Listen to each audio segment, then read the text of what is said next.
Welcome to Simplified UPSC by PPP, where we listen, learn, and grow together.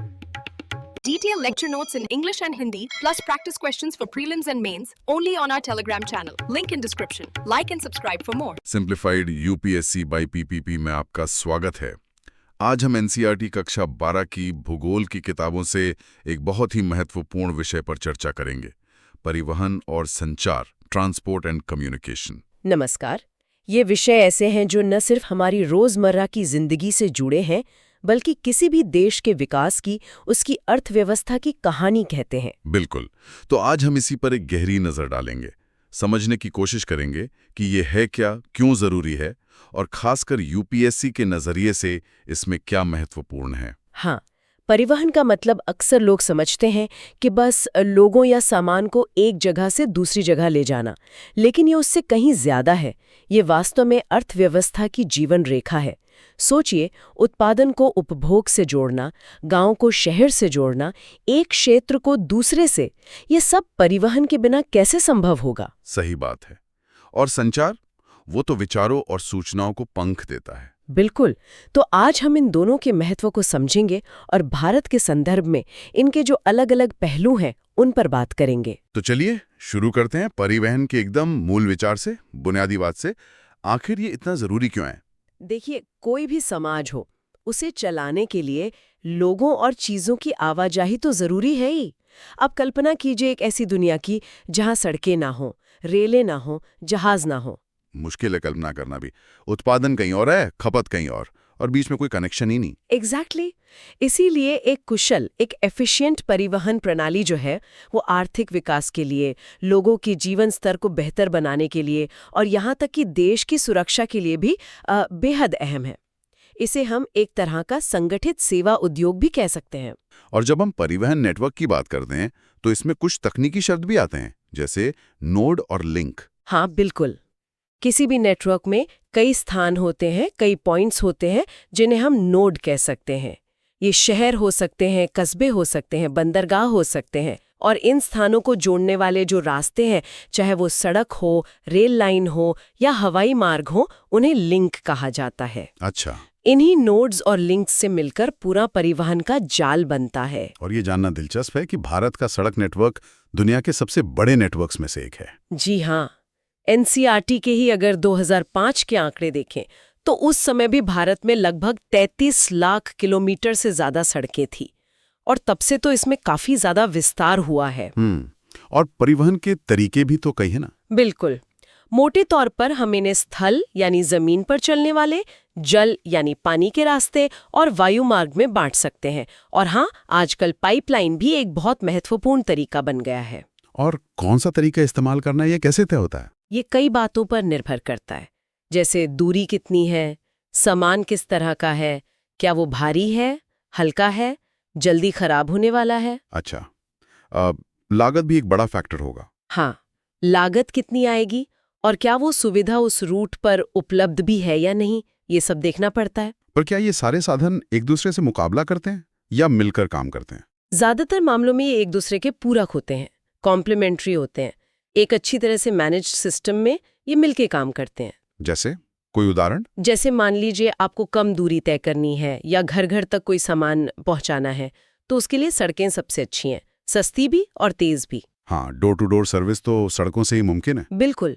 और अगर आपको बहुत सारा भारी सामान, मतलब जैसे कोयला या अनाज या लोहा, लंबी दूरी तक ले जाना है, तो फिर रेलगाड़ी सबसे किफायती और कारगर साबित होती है। और हवाई जहाज? वो कीमती सामान के लिए या हल्के सामान के लिए, या जो चीज़ें जल्दी खराब हो जाती हैं, जैसे फूल हुए, दवाइयाँ हुई, उनके लिए सबसे अच्छा है क्योंकि वो सबसे तेज है। और अंतर्राष्ट्रीय व्यापार के लिए? अंतर्राष्ट्रीय माल ढुलाई की बात करें तो उसमें आज भी समुद्री जहाज़ों का ही बोलबाला है, खासकर भारी माल के लिए, क्योंकि वो सबसे सस्ता पड़ता है। चलिए, ये तो हुई बेसिक बात। अब जरा जमीन पर उतरते हैं और बात करते हैं स्थल परिवहन की। इसमें सड़कें और रेल मार्ग सबसे प्रमुख है ना? जी हाँ। भारत में सड़कें तो बहुत पुराने समय से हैं, लेकिन आज़ादी के बाद इनको एक व्यवस्थित ढंग से विकसित करने की कोशिशें तेज हुईं। इसमें नागपुर योजना 1943 एक महत्वपूर्ण पहला कदम था, हालांकि वो आज़ादी से पहले का है। फिर 1961 में एक 20 वर्षीय सड़क योजना आई। और सड़कों को अलग अलग कैटेगरी में भी बांटा गया है। हाँ, उनके निर्माण, रखरखाव और महत्व के आधार पर उन्हें क्लासिफाई किया गया है। सबसे ऊपर आते हैं राष्ट्रीय राजमार्ग यानी नेशनल हाईवेज या NH। ये कौन सी सड़कें होती हैं? ये वो मुख्य सड़कें हैं जो देश के बड़े शहरों, राज्यों की राजधानियों, महत्वपूर्ण बंदरगाहों और औद्योगिक केंद्रों को आपस में जोड़ती हैं। आप इन्हें देश के सड़क नेटवर्क की धमनियां कह सकते हैं। अच्छा। 2005 के आंकड़ों के हिसाब से देखें तो ये कुल सड़कों की लंबाई का सिर्फ 2% थे, लेकिन देश का लगभग 40% ट्रैफिक इन्हीं पर चलता था। अरे वाह, मतलब बहुत महत्वपूर्ण है ये। इनकी देखभाल कौन करता है? इनके विकास और रखरखाव की जिम्मेदारी NHAI यानी भारतीय राष्ट्रीय राजमार्ग प्राधिकरण की है। ये संस्था 1995 से काम कर रही है। और कुछ प्रमुख NH के उदाहरण, जैसे सबसे लंबा NH कौन सा है? पहले NH7 का जिक्र आता था, जो वाराणसी से कन्याकुमारी तक जाता था। हालांकि अब नंबरिंग सिस्टम बदल गया है और ये NH44 का हिस्सा है, जो और भी लंबा है, श्रीनगर से कन्याकुमारी तक। और वो स्वर्णिम चतुर्भुज परियोजना। हाँ, गोल्डन क्वाड्रिलेटरल। वो एक बहुत ही महत्वाकांक्षी और सफल परियोजना रही है। इसने देश के 4 बड़े महानगरों दिल्ली, मुंबई, चेन्नई और कोलकाता को हाई क्वालिटी राजमार्गों से जोड़ा। इसने यात्रा के समय को काफी कम किया। अच्छा। NH के बाद कौन सी सड़कें आती हैं? NH के बाद आते हैं राज्य राजमार्ग, स्टेट हाईवेज या SH। ये राज्य की राजधानी को जिला मुख्यालयों और राज्य के अन्य महत्वपूर्ण शहरों से जोड़ते हैं। इनका रखरखाव राज्य सरकारें करती हैं। ठीक है। फिर आती हैं प्रमुख जिला सड़कें, मेजर डिस्ट्रिक्ट रोड्स। ये जिला मुख्यालय को जिले के अंदर के दूसरे महत्वपूर्ण स्थानों जैसे तहसील मुख्यालय या बड़े कस्बों से जोड़ती हैं। और फिर गांवों की सड़कें? हाँ, ग्रामीण सड़कें, रूरल रोड्स। ये गांवों को पास के कस्बों और शहरों से जोड़ने के लिए बेहद जरूरी हैं। इनके विकास के लिए प्रधानमंत्री ग्राम सड़क योजना PMGSY एक बहुत महत्वपूर्ण कार्यक्रम रहा है। इसने ग्रामीण कनेक्टिविटी में काफी सुधार किया है। एक और तरह की सड़कों का जिक्र आता है, सीमा सड़कें, बॉर्डर रोड्स। इनका क्या महत्व है? सीमा सड़कें, जैसा नाम से ही पता चल रहा है, ये देश की अंतर्राष्ट्रीय सीमाओं के पास खासकर मुश्किल और दुर्गम इलाकों में बनाई जाती हैं। अच्छा। 1960 में एक विशेष संगठन बनाया गया था, सीमा सड़क संगठन यानी बॉर्डर रोड्स ऑर्गेनाइजेशन, BRO। यही इन सड़कों का निर्माण और रखरखाव करता है। इनका क्या खास मकसद होता है? इनका सामरिक महत्व बहुत ज्यादा है, मतलब स्ट्रेटेजिक इंपॉर्टेंस। खासकर हमारे उत्तरी और उत्तर पूर्वी सीमावर्ती इलाकों में सेना की आवाजाही को सुगम बनाना और साथ ही उन दूर दराज के इलाकों के आर्थिक विकास में भी मदद करना। ये बहुत चुनौतीपूर्ण काम होता है इन इलाकों में सड़कें बनाना। समझ गया। तो ये तो हुई सड़कों की बात। अब स्थल परिवहन के दूसरे बड़े स्तंभ पर आते हैं, भारतीय रेल। हाँ, इंडियन रेलवेज। 1853 में मुंबई से ठाणे के बीच पहली पटरी बिछी थी और आज ये दुनिया के सबसे बड़े रेल नेटवर्कों में से एक है और भारत सरकार का सबसे बड़ा सरकारी उपक्रम भी है। इसका नेटवर्क कितना बड़ा है? 2005 के आंकड़ों के अनुसार ही इसकी लंबाई 63,000 किलोमीटर से ज्यादा थी और प्रशासनिक सुविधा के लिए इसे 16 जोन में बांटा गया था। हालांकि अब जोन की संख्या और नेटवर्क की लंबाई दोनों ही बढ़ गए हैं। और रेलवे का मुख्य उपयोग क्या है? ये लंबी दूरी के सफर के लिए और भारी माल की ढुलाई के लिए बहुत ही आदर्श माना जाता है। कोयला, लोहा, अनाज, सीमेंट, उर्वरक, इन सब की ढुलाई में रेलवे का बहुत बड़ा योगदान है। ये भी कहा जाता है कि रेलवे ने सिर्फ अर्थव्यवस्था को ही नहीं बल्कि भारत को एक राष्ट्र के रूप में जोड़ने में भी मदद की। बिल्कुल सही। ये एक बहुत महत्वपूर्ण सामाजिक पहलू है। रेलवे ने अलग अलग क्षेत्रों, अलग अलग संस्कृतियों के लोगों को करीब लाने में बहुत बड़ी भूमिका निभाई। महात्मा गांधी ने भी कहा था कि रेलवे ने भारत के स्वतंत्रता संग्राम को बल देने में मदद की, क्योंकि इससे लोग आसानी से एक जगह से दूसरी जगह जा सकते थे, मिल सकते थे, विचार साझा कर सकते थे। तकनीकी रूप से देखें तो पटरियों की चौड़ाई में भी अंतर होता है। हाँ, भारत में मुख्य रूप से 3 तरह की रेल पटरियां रही हैं। एक है ब्रॉड गेज, जो सबसे चौड़ी 1.676 मीटर है और ज्यादातर मुख्य लाइनों पर यही है। अच्छा। दूसरी है मीटर गेज, 1 मीटर चौड़ी, और तीसरी है नैरो गेज 0.762 मीटर या 0.610 मीटर, जो ज्यादातर पहाड़ी इलाकों या पुरानी रियासतों की लाइनों पर मिलती थी। लेकिन अब तो शायद इन्हें बदला जा रहा है। जी हाँ, अब पूरे देश में एकरूपता लाने के लिए और ट्रेनों की स्पीड बढ़ाने के लिए मीटर गेज और नैरो गेज को ब्रॉड गेज में बदलने का काम चल रहा है। इसे गेज परिवर्तन या गेज कन्वर्जन कहते हैं। ये एक बहुत बड़ा और जरूरी प्रोजेक्ट है। अब अगर भारत से बाहर देखें तो कुछ ऐसे रेल मार्ग भी हैं जो पूरे पूरे महाद्वीप को पार कर जाते हैं। Transcontinental railway. हाँ, ये बहुत लंबे रेल मार्ग होते हैं जो एक महाद्वीप के एक छोर से दूसरे छोर तक जाते हैं। ये क्यों बनाए गए थे? इनके पीछे मुख्य रूप से आर्थिक और राजनीतिक कारण थे। मतलब पूरे महाद्वीप में व्यापार और यात्रा को आसान बनाना, दूर दराज के इलाकों को जोड़ना, संसाधनों तक पहुंचना। कुछ मशहूर उदाहरण? सबसे प्रसिद्ध है शायद रूस का ट्रांस साइबेरियन रेल मार्ग। ये सेंट पीटर्सबर्ग से शुरू होकर मॉस्को होते हुए प्रशांत महासागर के तट पर व्लादिवोस्तोक तक जाता है।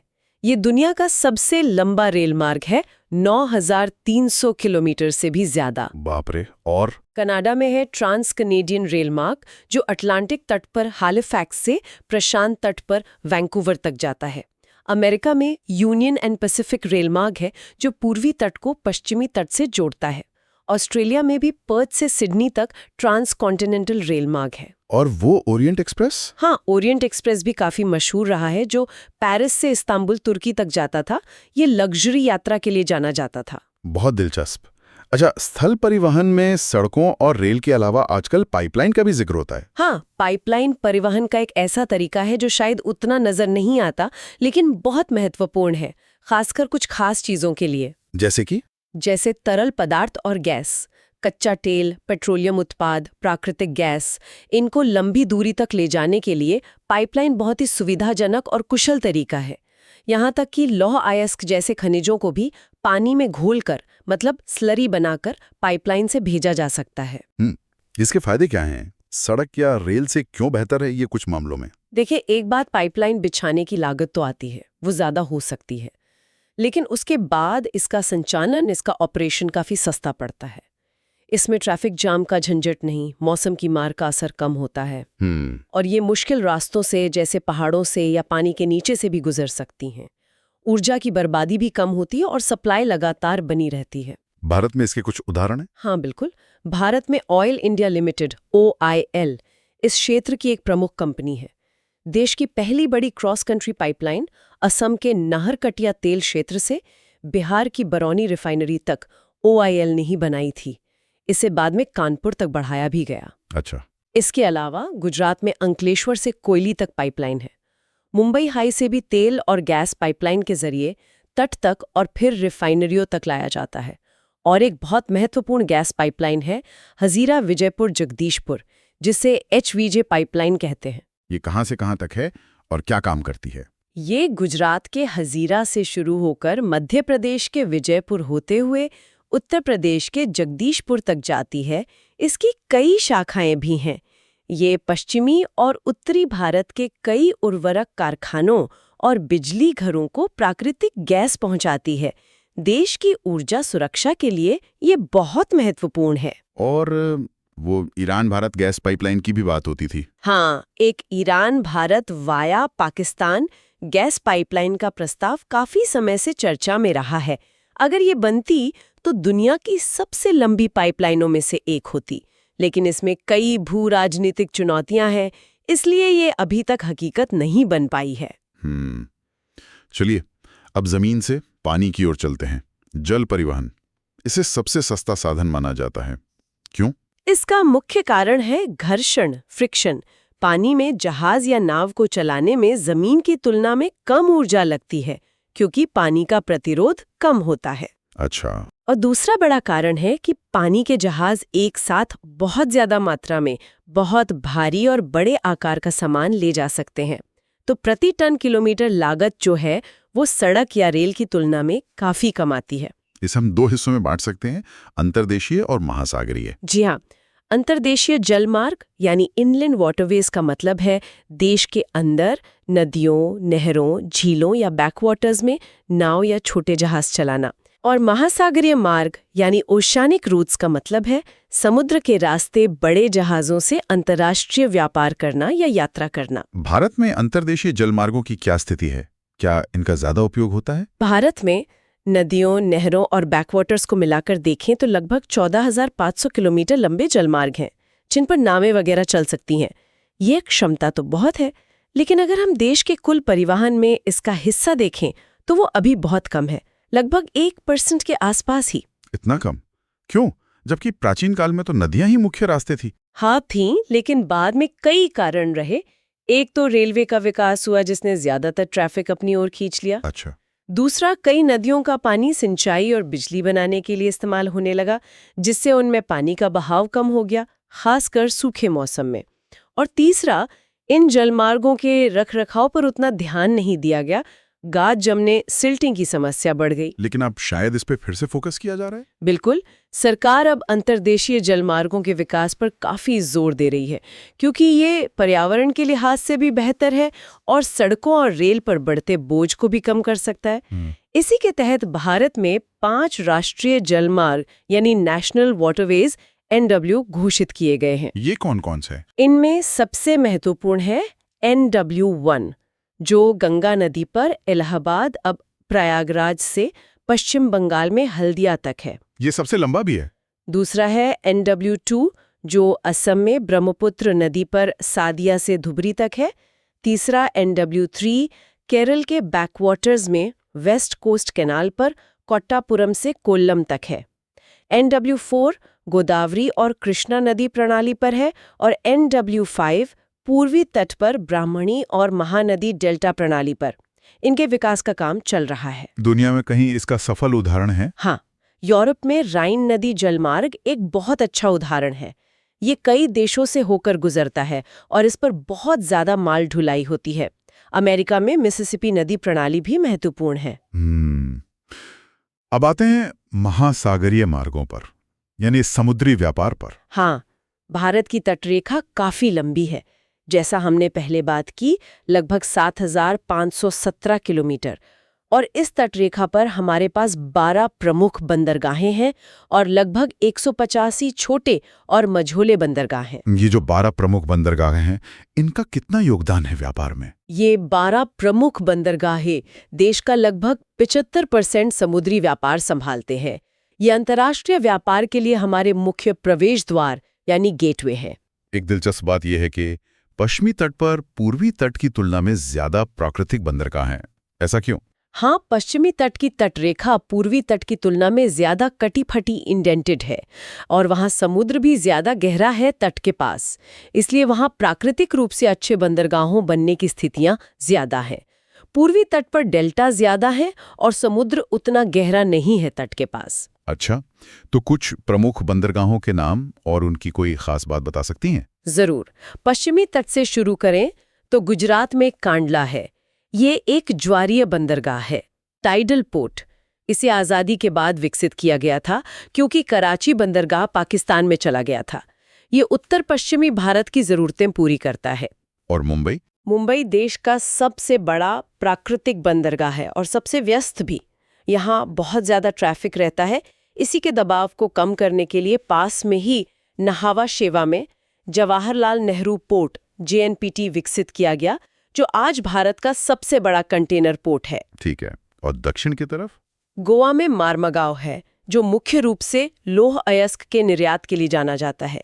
कर्नाटक में न्यू मैंगलोर है, यहाँ से भी लौह अयस्क और दूसरे उत्पाद निर्यात होते हैं। और फिर केरल में कोची, ये भी एक अच्छा प्राकृतिक बंदरगाह है जिसे अरब सागर की रानी भी कहते हैं। अब पूर्वी तट पर चलें? पूर्वी तट पर सबसे उत्तर में है कोलकाता। ये एक नदी बंदरगाह है जो हुगली नदी पर समुद्र से काफी अंदर स्थित है। नदी में गाद जमने की समस्या रहती है यहाँ। हाँ, सुना है। इसी के दबाव को कम करने और बड़े जहाज़ों को संभालने के लिए हल्दिया में एक सहायक बंदरगाह विकसित किया गया है। फिर उड़ीसा में पारादीप है। ये काफी गहरा बंदरगाह है और यहाँ से भी भारी मात्रा में लौह अयस्क का निर्यात होता है। और आंध्र प्रदेश में? आंध्र प्रदेश में विशाखापत्तनम है। ये एक लैंडलॉक्ड बंदरगाह है, मतलब जमीन से घिरा हुआ, जो इसे तूफानों से सुरक्षा देता है। यहाँ जहाज बनाने का कारखाना भी है। और तमिलनाडु? तमिलनाडु में 3 प्रमुख बंदरगाह हैं। चेन्नई, जो भारत के सबसे पुराने कृत्रिम यानी मानव निर्मित बंदरगाहों में से एक है। एन्नोर, अब कामराजार पोर्ट, जो चेन्नई के पास ही है और मुख्य रूप से कोयला संभालता है। और दक्षिण में तूतीकोरिन, अब वीओ चिदम्बरनार पोर्ट। ये तो हुई बंदरगाहों की बात। समुद्री व्यापार में 2 नहरों ने बहुत बड़ी क्रांति ला दी थी, स्वेज और पनामा। हाँ, ये 2 मानव निर्मित शिपिंग कैनाल्स हैं जिन्होंने दुनिया के समुद्री नक्शे को ही बदल दिया। पहले स्वेज नहर के बारे में बताइए। स्वेज नहर 1869 में बनकर तैयार हुई थी। ये मिस्र में है और भूमध्य सागर को लाल सागर से जोड़ती है। इसके बनने से पहले यूरोप से एशिया या पूर्वी अफ्रीका जाने के लिए जहाज़ों को अफ्रीका का पूरा चक्कर लगाकर केप ऑफ गुड होप से जाना पड़ता था। हाँ, वो तो बहुत लंबा रास्ता था। स्वेज नहर ने इस दूरी को हजारों किलोमीटर कम कर दिया। इसने यूरोप और एशिया के बीच व्यापार को बहुत बढ़ावा दिया। इसे पूर्व का राजमार्ग भी कहा जाता है। और पनामा नहर? पनामा नहर 1914 में बनी। ये मध्य अमेरिका के पनामा देश में है और अटलांटिक महासागर को प्रशांत महासागर से जोड़ती है। इसके बनने से पहले अमेरिका के पूर्वी और पश्चिमी तटों के बीच जहाज को दक्षिण अमेरिका का पूरा चक्कर लगाना पड़ता था। इसने भी दूरी काफी कम कर दी होगी। हाँ, इसने भी हजारों किलोमीटर की दूरी कम कर दी, खासकर उत्तरी और दक्षिणी अमेरिका के बीच व्यापार के लिए। इन दोनों नहरों का वैश्विक व्यापार और शिपिंग रूट्स पर बहुत गहरा असर पड़ा है। ये स्ट्रेटेजिक रूप से भी बहुत महत्वपूर्ण है। बिल्कुल। चलिए अब पानी से हवा में चलते हैं। वायु परिवहन सबसे तेज है ना? जी हाँ, एयर ट्रांसपोर्ट सबसे तेज साधन है, लेकिन ये सबसे महंगा भी है। तो इसका इस्तेमाल कब सबसे ज्यादा होता? ये लंबी दूरी की यात्रा के लिए बहुत पसंद किया जाता है, खासकर अंतर्राष्ट्रीय यात्रा के लिए। और सामान की बात करें तो जो कीमती सामान हो या हल्का हो या जल्दी खराब होने वाला हो, जैसे ताज़े फूल, दवाइयाँ या ज़रूरी दस्तावेज, उनके लिए ये बहुत उपयुक्त है। इसकी एक और खासियत है, शायद दुर्गम इलाकों तक पहुंच। बिल्कुल, ये इसकी सबसे बड़ी खूबी है। ऊंचे पहाड़ हों, घने जंगल हों, रेगिस्तान हो या दूर दराज के द्वीप हों, जहां सड़क या रेल बनाना बहुत मुश्किल या असंभव है, वहां हवाई जहाज या हेलीकॉप्टर पहुंच सकते हैं। इसने दुनिया को सही मायनों में कनेक्ट कर दिया है, छोटा कर दिया है। भारत में इसकी शुरुआत कब और कैसे हुई? भारत में हवाई परिवहन की शुरुआत काफी पहले हो गई थी। पहली आधिकारिक उड़ान 1911 में हुई थी, इलाहाबाद और नैनी के बीच, जो शायद दुनिया की पहली एयरमेल सेवा भी थी। अच्छा। आज़ादी के बाद 1953 में हवाई सेवाओं का राष्ट्रीयकरण कर दिया गया। एयर इंडिया बनाई गई अंतर्राष्ट्रीय सेवाओं के लिए और इंडियन एयरलाइंस घरेलू सेवाओं के लिए। हालांकि बाद में इन दोनों का विलय भी हो गया। और अब तो प्राइवेट एयरलाइंस भी बहुत हैं। हाँ, अब तो एविएशन सेक्टर काफी खुल गया है और कई निजी कंपनियां घरेलू और अंतर्राष्ट्रीय उड़ानें ऑपरेट कर रही हैं। एक और महत्वपूर्ण संस्था है पवन हंस हेलीकॉप्टर्स लिमिटेड। ये मुख्य रूप से हेलीकॉप्टर सेवाएं प्रदान करती हैं, खासकर दुर्गम और पहाड़ी इलाकों में, जैसे उत्तर पूर्व में, और पेट्रोलियम क्षेत्र में ऑफशोर ऑपरेशंस के लिए। माल ढुलाई के लिए भी कुछ हुआ है? हाँ, हवाई जहाज से माल ढुलाई यानी एयर कार्गो को बढ़ावा देने के लिए 1992 में ओपन स्काई पॉलिसी अपनाई गई थी, ताकि विदेशी एयरलाइंस भी भारत में कार्गो सेवाएं दे सकें। वायु परिवहन का कोई सामरिक महत्व भी है? बहुत ज्यादा। किसी भी देश की रक्षा के लिए सेना और साजो सामान को तेजी से एक जगह से दूसरी जगह पहुंचाने के लिए एयरफोर्स का बहुत महत्व है। आपदा राहत कार्यों में भी हेलीकॉप्टर और हवाई जहाज बहुत उपयोगी होते हैं। लेकिन इसकी लागत एक बड़ी चुनौती है, जैसा आपने कहा। आम आदमी के लिए ये अभी भी महंगा है। हाँ, ये बात सही है। लागत इसकी एक सीमा है। चलिए, परिवहन के बाद अब बात करते हैं संचार की।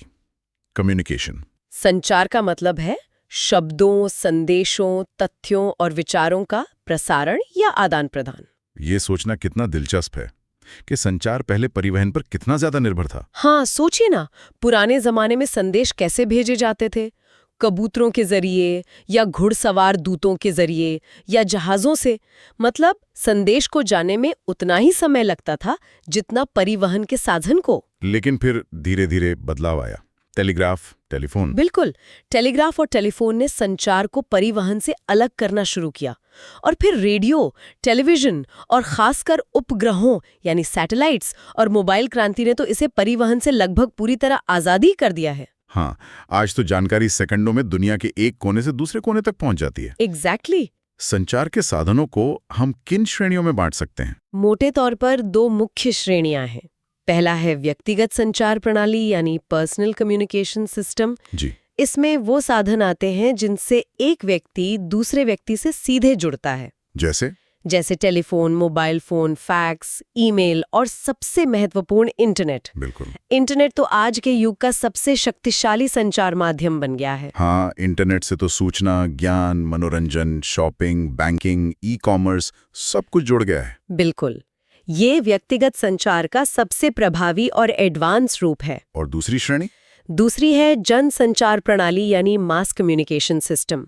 इसमें वो साधन आते हैं जिनके जरिए एक साथ बहुत सारे लोगों तक कोई संदेश या सूचना पहुंचाई जा सकती है। उदाहरण के लिए? रेडियो, टेलीविजन, अखबार, पत्रिकाएं, किताबें, फिल्में, ये सब जनसंचार के माध्यम हैं। इनका उपयोग सूचना देने, शिक्षित करने, मनोरंजन करने और विज्ञापन करने के लिए होता है। भारत में रेडियो की शुरुआत कब हुई? बाद में सरकारी नियंत्रण में ऑल इंडिया रेडियो या आकाशवाणी बना, जो आज भी देश का सबसे बड़ा रेडियो नेटवर्क है। इसी तरह टेलीविजन पर दूरदर्शन लंबे समय तक एकमात्र चैनल था, हालांकि अब तो सैकड़ों प्राइवेट चैनल हैं। आपने पहले उपग्रहों का जिक्र किया था। संचार में क्रांति लाने में इनका क्या रोल रहा है? उपग्रहों यानी सैटेलाइट्स ने लंबी दूरी के संचार को बहुत ही आसान और सस्ता बना दिया है। ये पृथ्वी के चारों ओर चक्कर लगाते हुए सिग्नल को एक जगह से लेकर दूसरी जगह तक रिले करते हैं। अच्छा। चाहे टेलीफोन कॉल हो, टीवी का सीधा प्रसारण हो या इंटरनेट कनेक्टिविटी हो, खासकर दूर दराज के इलाकों में, इन सब में सैटेलाइट की बहुत बड़ी भूमिका है। इसके अलावा सैटेलाइट और भी बहुत काम करते हैं, जैसे मौसम का पूर्वानुमान लगाना, चक्रवात या तूफान जैसी प्राकृतिक आपदाओं की पहले से चेतावनी देना, सीमावर्ती इलाकों की निगरानी करना। और वो रिमोट सेंसिंग भी? हाँ, रिमोट सेंसिंग यानी दूर से ही पृथ्वी की सतह की जानकारी इकट्ठा करना। इससे हमें अपने प्राकृतिक संसाधनों जैसे जंगल, पानी, खनिज, फसलें, इनके बारे में पता चलता है। इनके प्रबंधन में ये बहुत मददगार है। सैटेलाइट कम्युनिकेशन की एक और खास बात यह है कि इसकी लागत दूरी पर निर्भर नहीं करती। आप 500 किलोमीटर दूर बात करें या 5000 किलोमीटर दूर, खर्चा लगभग बराबर ही आता है। भारत के पास अपनी सैटेलाइट प्रणालियां हैं? जी हाँ, भारत अंतरिक्ष प्रौद्योगिकी में काफी आगे है और हमारी अपनी 2 प्रमुख उपग्रह प्रणालियां हैं। एक है INSAT यानी इंडियन नेशनल सैटेलाइट सिस्टम। ये 1983 में शुरू हुई थी।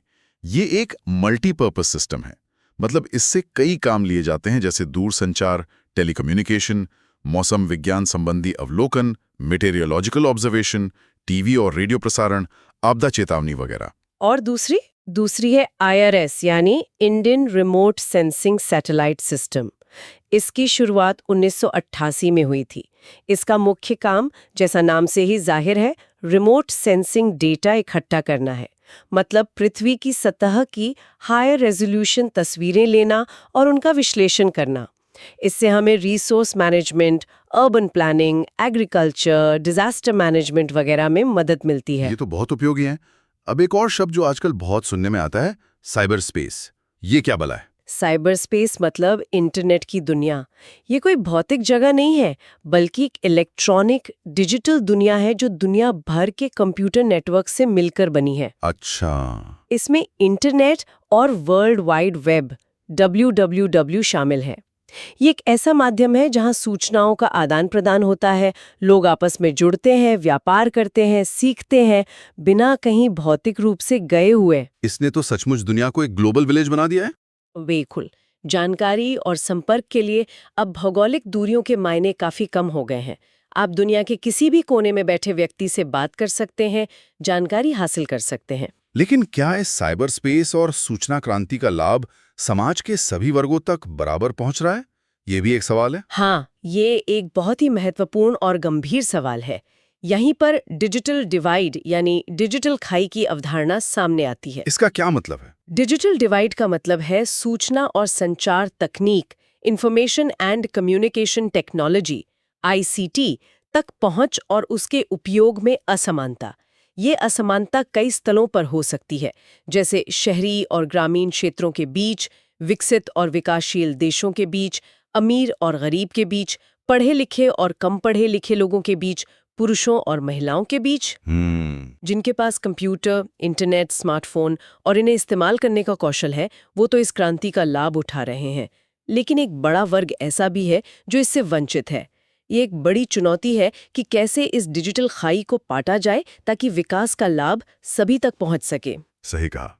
तो कुल मिलाकर आज की चर्चा से साफ है कि परिवहन और संचार किसी भी देश के विकास के लिए, उसकी अर्थव्यवस्था और समाज के लिए कितने जरूरी हैं। ये नसों की तरह हैं जो पूरे सिस्टम में जीवन का संचार करती हैं। बिल्कुल। हमने देखा कि कैसे स्थल परिवहन, सड़क, रेल, पाइपलाइन, जल परिवहन, अंतर्देशीय, महासागरीय और वायु परिवहन, हर एक की अपनी विशेषताएं हैं, अपना महत्व है और अपनी चुनौतियां भी हैं। और कैसे संचार के माध्यम बदले हैं, परिवहन पर निर्भरता से हटकर सैटेलाइट और इंटरनेट आधारित हो गए हैं, जिसने दुनिया को जोड़ने का तरीका ही बदल दिया है। ये सभी पहलू एक दूसरे से गहराई से जुड़े हुए हैं। भारत ने इन क्षेत्रों में निश्चित रूप से काफी प्रगति की है, लंबी दूरी तय की है। बिल्कुल। लेकिन अभी भी बहुत कुछ किया जाना बाकी है, खासकर ग्रामीण और दूर-दराज के इलाकों में कनेक्टिविटी को और बेहतर बनाना, इंफ्रास्ट्रक्चर को मजबूत करना और नई तकनीकों का लाभ उठाना। हाँ, चुनौतियां अभी भी है। Quality, maintenance, last mile connectivity, digital divide, इन सब पर काम करने की जरूरत है। और अंत में श्रोताओं के लिए एक विचारणीय प्रश्न छोड़ जाते हैं। जिस तेजी से परिवहन और संचार की नई तकनीकें आ रही हैं, हम आर्टिफिशियल इंटेलिजेंस की बात कर रहे हैं, 5G आ गया है, हाइपरलूप की बातें हो रही हैं, ड्रोन से डिलीवरी की कल्पना की जा रही है, तो सोचिए कि आने वाले समय में, भविष्य में, ये सब मिलकर हमारे शहरों के स्वरूप को, हमारे काम करने के तरीकों को, वैश्विक अर्थव्यवस्था को और यहाँ तक कि हमारे आपसी सामाजिक संबंधों को किस तरह बदल सकती हैं। क्या दूरियां सच में और भी ज्यादा अप्रासंगिक हो जाएंगी? इस पर जरूर सोचिएगा। ये वाकई सोचने वाली बात है। तो इसी विचार के साथ सिंप्लीफाइड यूपीएससी बाय पीपीपी में आज की ये चर्चा यहीं समाप्त करते हैं। सुनने के लिए धन्यवाद। धन्यवाद। अगली बार फिर मिलेंगे एक नए विषय के गहन विश्लेषण के साथ। Thanks for watching. Follow us on Telegram and Instagram. Don't forget to like, share, and subscribe.